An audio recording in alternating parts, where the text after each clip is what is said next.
anak-anakku yang ada di rumah. Bertemu lagi pada pembelajaran sejarah peminatan hari ini, yaitu kelas 11 IPS.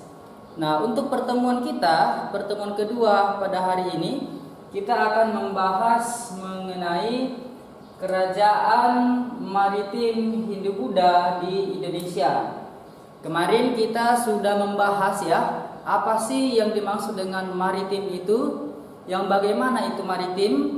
Maritim dari bahasa Latin yang dikenal dengan nama maritimus, yang artinya adalah laut. Nah, sekarang untuk materi kita di pertemuan kedua hari ini, kita akan membahas tentang sistem pemerintahan, sistem sosial, sistem ekonomi, sistem kebudayaan, dan pengaruh kehidupan masyarakat pada masa kini. Nah, kerajaan-kerajaan apa yang kita mau bahas di pertemuan hari ini?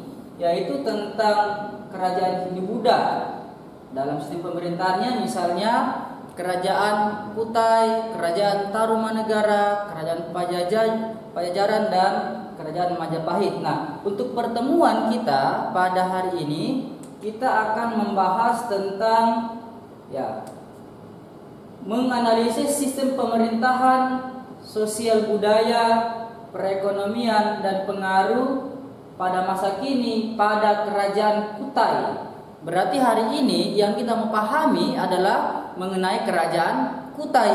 Kerajaan Kutai yang kita mau bahas tentang sistem pemerintahan, sosial budaya, perekonomian, dan pengaruhnya pada masa kini, Nah, pertama, Kerajaan Kutai. Kerajaan Kutai pada sistem pemerintahannya dapat dilihat dari sistem pemerintahannya adalah tentang kerajaan atau monarki. Jadi sistem kerajaan pada masa Kerajaan Kutai itu dikenal dengan kerajaan atau monarki. Kemudian yang kedua, siapa sih raja yang berkuasa pada masa Kerajaan Kutai? Yang pertama itu adalah Kudungga. Kudungga dikenal sebagai raja pertama atau raja pendiri pada Kerajaan Kutai. Kemudian yang kedua adalah Aswawarman, yaitu yang mengadakan upacara aswa atau weda yang dikenal dengan batas wilayah kerajaan.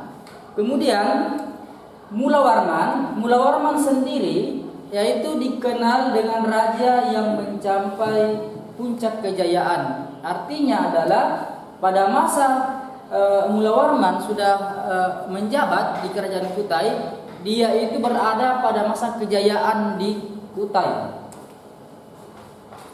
Kemudian yang kedua, sistem perekonomian pada masa Kerajaan Kutai, yaitu sistem perekonomiannya dapat dilihat pada kegiatan perdagangan, peternakan, dan pertanian. Jadi sumber pencaharian dari Kerajaan Kutai itu sendiri ada 3. Pertama adalah perdagangan, yang kedua peternakan, dan yang ketiga adalah pertanian.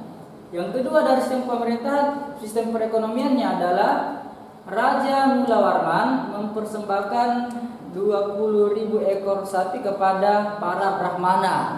Brahmana sudah kita bahas kemarin, yaitu dikenal sebagai pendeta atau yang mengajarkan tentang kebudayaan atau agama Hindu-Buddha. Kemudian yang ketiga adalah kehidupan sosial dan budaya pada masa Kerajaan Kutai, yaitu kehidupan sosialnya agama Hindu Siwa. Yang kedua adanya sistem kasta. Sistem kasta adalah apa? Sistem kasta itu dikenal dengan pengajaran yang ada pada masa Hindu-Buddha. Kemudian yang ketiga adalah upacara Pertiastema, yaitu upacara penyucian diri dalam agama Hindu. Nah, yang keempat adalah apa pengaruh Kerajaan Kutai pada masa kini? Yang pertama itu adalah kehidupan yang tertib dan makmur pada masa itu. Kemudian adanya persembahan yang diberikan oleh Raja Mulawarman, yaitu 20.000 ekor sapi kepada para Brahmana. Kemudian yang ketiga adalah peninggalan sejarah Kerajaan Kutai menjadi potensi wisata bersejarah maupun wisata budaya di wilayah Kutai Kartanegara pada saat ini. Nah, itulah materi yang kita pahami pada pertemuan kedua hari ini. Nah, untuk menjadi tugasnya saya akan memberikan melalui WhatsApp grup kalian nanti, dan di situ saya akan jelaskan kapan untuk dikumpul pada tugas-tugas yang diberikan. Oke, saya kira itu pertemuan kita hari ini. Saya ucapkan salam dan terima kasih.